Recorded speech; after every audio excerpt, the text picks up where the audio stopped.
Hi friends, ಇವತ್ತೊಂದು different ಆಗಿರುವಂಥ chicken recipe ತೋರಿಸ್ತಾ ಇದ್ದೀನಿ. ಟೇಸ್ಟ್ ಮಾತ್ರ ತುಂಬ ಚೆನ್ನಾಗಿದೆ. ಇದು ಒಂದು ಸಲ ಟ್ರೈ ಮಾಡಿ ನೋಡಿ, ಇಷ್ಟಪಟ್ಟು ಮತ್ತೆ ಮತ್ತೆ ಮಾಡ್ಕೋತೀರ, ಅಷ್ಟು ಟೇಸ್ಟು ತುಂಬ ಚೆನ್ನಾಗಿದೆ. ಇದನ್ನು ಹೇಗೆ ಮಾಡೋದು ಅಂತ ತೋರಿಸ್ತಾ ಇದ್ದೀನಿ. ಒಂದು ಕಡಾಯಿ ತೊಗೊಂಡು ಅದನ್ನು ಕಾದ್ಮೇಲೆ ಒಂದು 4 ಸ್ಪೂನ್ ಎಣ್ಣೆ ಹಾಕಿ, ಎಣ್ಣೆ ಬಿಸಿ ಆದಮೇಲೆ ತೊಳೆದಿಟ್ಕೊಂಡಿರೋ ಅಂಥ ಚಿಕನ್ ಹಾಕಬೇಕು. ಚಿಕನ್ ಹಾಕಿ 1 ನಿಮಿಷ ಬಾಡಿಸ್ಕೋಬೇಕು. ಚಿಕನ್ದು ಹಸಿ ವಾಸನೆ ಹೋಗೋವರೆಗೂ ಫ್ರೈ ಮಾಡ್ಕೊಳ್ಳಿ. ಚಿಕನ್ನ ಎಣ್ಣೆಲೇ ಸ್ವಲ್ಪ ಫ್ರೈ ಮಾಡ್ಕೋಬೇಕು. ಹಾಗಂತ ತುಂಬ ಎಣ್ಣೆ ಕೂಡ ಹಾಕಬಾರ್ದು, ಒಂದು 4 ಸ್ಪೂನ್ ಸಾಕಾಗುತ್ತೆ.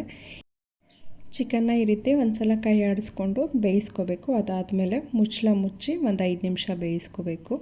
ತುಂಬ ಹೊತ್ತು ಬೇಯಿಸೋಕ್ಕಾಗಲ್ಲ, ಯಾಕಂದರೆ ತಳ ಹಿಡಿದ್ಬಿಡುತ್ತೆ. 1 ನಿಮಿಷ ಈ ರೀತಿ ಮಿಕ್ಸ್ ಮಾಡ್ಕೊಂಡಾದಮೇಲೆ ಮುಚ್ಚಿ ಒಂದು 5 ನಿಮಿಷ ಬೇಯಿಸ್ಕೊಳ್ಳಿ. ಅದಾದಮೇಲೆ ಇದಕ್ಕೆ ಮತ್ತು ಉಪ್ಪು ಮತ್ತು ಅರಿಶಿನ, ಒಂದು ಅರ್ಧ ಹೆಚ್ಚಿರೋ ಅಂಥ ಈರುಳ್ಳಿ ಹಾಕಿ ಮತ್ತು ಮುಚ್ಚಿ ಬೇಯಿಸ್ಕೋಬೇಕು. ಈಗ ಉಪ್ಪು ಹಾಕಿದ್ದೀನಿ, ಅದ್ರ ಜೊತೆಗೆ ಒಂದು ಅರ್ಧ ಟೀ ಸ್ಪೂನಷ್ಟು ಅರಿಶಿನ ಹಾಕ್ತಾಯಿದ್ದೀನಿ. ಅರಿಶಿನ ಮತ್ತು ಉಪ್ಪು ಹಾಕಿದ್ಮೇಲೆ ಒಂದು ಸಲ ಕೈ ಆಡಿಸ್ಕೋಬೇಕು. ಒಂದು ಸಲ ಚೆನ್ನಾಗಿ ಮಿಕ್ಸ್ ಮಾಡ್ಕೊಂಡಾದಮೇಲೆ ಇದಕ್ಕೆ ಒಂದು ಅರ್ಧ ಈರುಳ್ಳಿ ಅಥವಾ ಒಂದು ಸಣ್ಣ ಈರುಳ್ಳಿನ ಹೆಚ್ಚಿ ಹಾಕಬೇಕು.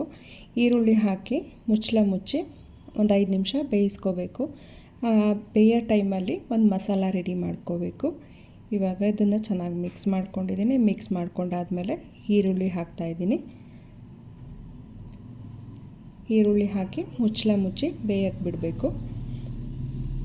ಒಂದು ಜಾರಿಗೆ ಒಂದು ಅರ್ಧ ಈರುಳ್ಳಿ, ಒಂದು 10ರಿಂದ 12 ಬೆಳ್ಳುಳ್ಳಿ ಹೆಸಳು, ಹಾಗೆ 1 ಇಂಚು ಶುಂಠಿ, ಒಂದು 4 ಹಸಿರು ಮೆಣಸಿನ್ಕಾಯಿ, ಸ್ವಲ್ಪ ಕೊತ್ತಂಬರಿ ಸೊಪ್ಪು ಹಾಕಿ ನುಣ್ಣಗೆ ರುಬ್ಬಿ ಪೇಸ್ಟ್ ಮಾಡ್ಕೋಬೇಕು. ಈ ರುಬ್ಬಿರೋ ಅಂಥ ಪೇಸ್ಟ್ನ ಚಿಕನ್ಗೆ ಹಾಕಿ ಮಿಕ್ಸ್ ಮಾಡ್ಕೋಬೇಕು. ಈಗ ಪೇಸ್ಟ್ ರೆಡಿಯಾಗಿದೆ. ಲಿಡ್ ತೆಗೆದು ಒಂದು ಸಲ ಚೆನ್ನಾಗಿ ಮಿಕ್ಸ್ ಮಾಡಿಕೊಂಡು ಅದಾದಮೇಲೆ ರುಬ್ಬಿರೋ ಅಂಥ ಪೇಸ್ಟ್ನ ಹಾಕಿ ಮಿಕ್ಸ್ ಮಾಡಿ ಬೇಯಕ್ಕೆ ಬಿಡಬೇಕು. ಈ ಚಿಕನ್ ಅಂತೂ ತುಂಬಾ ಚೆನ್ನಾಗಿದೆ ಟೇಸ್ಟು. ನಾನು ಹೊಸ್ದಾಗಿ ಟ್ರೈ ಮಾಡ್ತಿರೋದು, ಡಿಫ್ರೆಂಟ್ ಆಗಿದೆ ಮತ್ತು ಟೇಸ್ಟು ಅದ್ಭುತವಾಗಿದೆ. ಈ ಥರ ಒಂದು ಸಲ ಟ್ರೈ ಮಾಡಿ ನೋಡಿ, ಡಿಫ್ರೆಂಟಾಗೂ ಇರುತ್ತೆ, ಚೆನ್ನಾಗೂ ಇರುತ್ತೆ. ಈ ಚಿಕನ್ ಅಂತೂ ಅನ್ನ ರಸಮ್ ಜೊತೆ, ಮೊಸರನ್ನ ಜೊತೆ, ಚಪಾತಿ, ರೋಟಿ ಎಲ್ಲದಕ್ಕೂ ಚೆನ್ನಾಗಿ ಹೊಂದ್ಕೊಳ್ಳುತ್ತೆ. ಟೇಸ್ಟ್ ಮಾತ್ರ ತುಂಬ ಚೆನ್ನಾಗಿದೆ. ಈ ಥರ ಒಂದು ಸಲ ಟ್ರೈ ಮಾಡಿ ನೋಡಿ. ರುಬ್ಬಿರೋ ಅಂಥ ಮಸಾಲ ಹಾಕಿ ಮಿಕ್ಸ್ ಮಾಡಿ ಬೇಯಕ್ಕೆ ಬಿಡಬೇಕು. ಈಗ ಇನ್ನೊಂದು ಮಸಾಲ ರೆಡಿ ಮಾಡ್ಕೊಳ್ಳೋಣ. ಇದಕ್ಕೆ 1.5 ಸ್ಪೂನಷ್ಟು ಧನಿಯಾ ಬೀಜ, ಹಾಗೆ ಒಂದು ಅರ್ಧ ಸ್ಪೂನ್ ಜೀರಿಗೆ, ಅರ್ಧ ಸ್ಪೂನು ಅಕ್ಕಿ, ಒಂದು 5ರಿಂದ 6 ಲವಂಗ, ಒಂದು 3 ಏಲಕ್ಕಿ, ಒಂದು 2 ಪೀಸ್ ಚಕ್ಕೆ, ಒಂದು ಅರ್ಧ ಚಮಚ ಕಾಳು ಮೆಣಸು, ಒಂದು 1/4 ಟೀ ಚಮಚ ಮೆಂತ್ಯ ಹಾಕಿ ಡ್ರೈ ರೋಸ್ಟ್ ಮಾಡ್ಕೋಬೇಕು. ಲೋ ಫ್ಲೇಮಲ್ಲಿಟ್ಟು ಚೆನ್ನಾಗಿ ಹುರ್ಕೊಳ್ಳಿ. ತುಂಬ ಕಪ್ಪಾಗೋವರೆಗೂ ಹುರ್ಕೋಬೇಡಿ, ಗಮ್ಮನ್ನ ಥರ ಹುರ್ಕೋಬೇಕು. ಇದೆಲ್ಲ ಪದಾರ್ಥ ಸ್ವಲ್ಪ ಡ್ರೈ ರೋಸ್ಟ್ ಆಗ್ತಿದ್ದಂಗೆ ಇದಕ್ಕೆ 6ರಿಂದ 7 ಕೆಂಪು ಮೆಣಸಿನ್ಕಾಯಿ, ಒಂದು 5-6 ಗೋಡಂಬಿ ಹಾಕಿ ಅದ್ರ ಜೊತೆನೇ ರೋಸ್ಟ್ ಮಾಡ್ಕೋಬೇಕು. ರೋಸ್ಟ್ ಮಾಡಿ ತಣ್ಣಗಾದ್ಮೇಲೆ ಇದನ್ನು ಜಾರ್ಗೆ ಹಾಕಿ ನುಣ್ಣಗೆ ಪುಡಿ ಮಾಡ್ಕೋಬೇಕು. ಇವಾಗ ಚೆನ್ನಾಗಿ ರೋಸ್ಟ್ ಆಗಿದೆ. ಇವಾಗ ಇದನ್ನು ತಣ್ಣಗಾಕಿಬಿಟ್ಟು ಪುಡಿ ಮಾಡ್ಕೊಂಡಿದ್ದೀನಿ ನೋಡಿರಿ. ಈ ರೀತಿ ಪುಡಿ ಮಾಡ್ಕೊಂಡಾದಮೇಲೆ ಇದೇ ಪುಡಿನ ಮತ್ತು ಚಿಕನ್ಗೆ ಹಾಕಿ ಮಿಕ್ಸ್ ಮಾಡ್ಕೋಬೇಕು. ಮತ್ತು ಬೇರೇನೂ ಮಸಾಲ ಹಾಕೋ ಹಾಗಿಲ್ಲ. ಇದನ್ನೆಲ್ಲ ಹಾಕಿ ಮಾಡಿದ್ರೆ ಚಿಕನ್ನಂತೂ ತುಂಬಾ ಚೆನ್ನಾಗಿರುತ್ತೆ.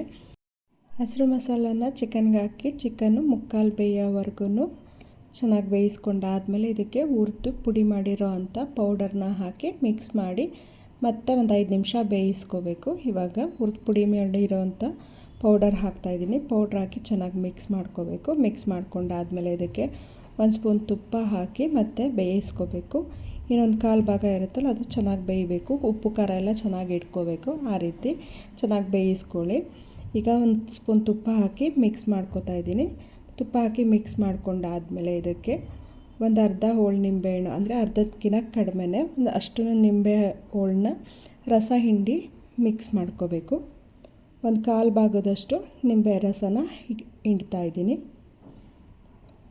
ನಿಂಬೆ ರಸ ಹಾಕಿದ್ಮೇಲೆ ಚಿಕನ್ನ ಮತ್ತೆ ಮಿಕ್ಸ್ ಮಾಡ್ಕೊಳ್ಳಿ.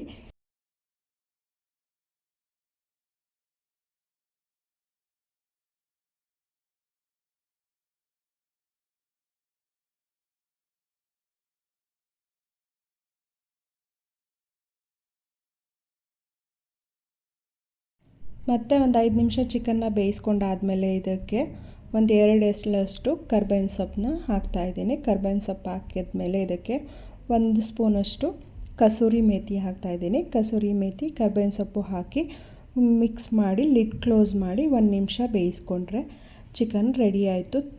ಈ ಚಿಕನ್ ಅಂತೂ ತುಂಬಾ ಚೆನ್ನಾಗಿದೆ. ಈ ಥರ ಒಂದು ಸಲ ಟ್ರೈ ಮಾಡಿ ನೋಡಿ, ತುಂಬ ಇಷ್ಟಪಟ್ಟು ಮಾಡ್ಕೋತೀರ, ಅಷ್ಟು ಟೇಸ್ಟಾಗಿದೆ. ಇದು ಎಲ್ಲದಕ್ಕೂ ಹೊಂದ್ಕೊಳ್ಳುತ್ತೆ. ಚಪಾತಿ, ರೋಟಿ, ದೋಸೆ, ಅನ್ನ ಸಾಂಬಾರು, ಮೊಸರನ್ನ ಎಲ್ಲದಕ್ಕೂ ಚೆನ್ನಾಗಿರುತ್ತೆ. ಸೈಡ್ ಡಿಶ್ ಆಗೂ ಚೆನ್ನಾಗಿದೆ. ಈ ಥರ ಚಿಕನ್ ರೆಸಿಪಿನ ನಾನು ಹೊಸ್ದಾಗಿ ಟ್ರೈ ಮಾಡಿರೋದು, ತುಂಬ ಚೆನ್ನಾಗಿತ್ತು, ಹಾಗಾಗಿ ವಿಡಿಯೋ ಮಾಡಿ ಹಾಕ್ತಾಯಿದ್ದೀನಿ. ಈ ಥರ ಒಂದು ಸಲ ಚಿಕನ್ನ ಟ್ರೈ ಮಾಡಿ ನೋಡಿ, ತುಂಬ ಇಷ್ಟಪಟ್ಟು ಮಾಡ್ಕೋತೀರಾ. ಹಾಗೆ ಯಾರೆಲ್ಲ ಸಬ್ಸ್ಕ್ರೈಬ್ ಆಗದೆ ವೀಡಿಯೋಸ್ ನೋಡ್ತಿದ್ದೀರಾ, ಪ್ಲೀಸ್ ಸಬ್ಸ್ಕ್ರೈಬ್ ಆಗಿ, ಲೈಕ್ ಮಾಡಿ, ಶೇರ್ ಮಾಡಿ. ಆಲ್ರೆಡಿ ಸಬ್ಸ್ಕ್ರೈಬ್ ಆಗಿ ವಾಚ್ ಮಾಡ್ತಾ ಇರೋ ಎಲ್ರಿಗೂ thank you so much. Thank you.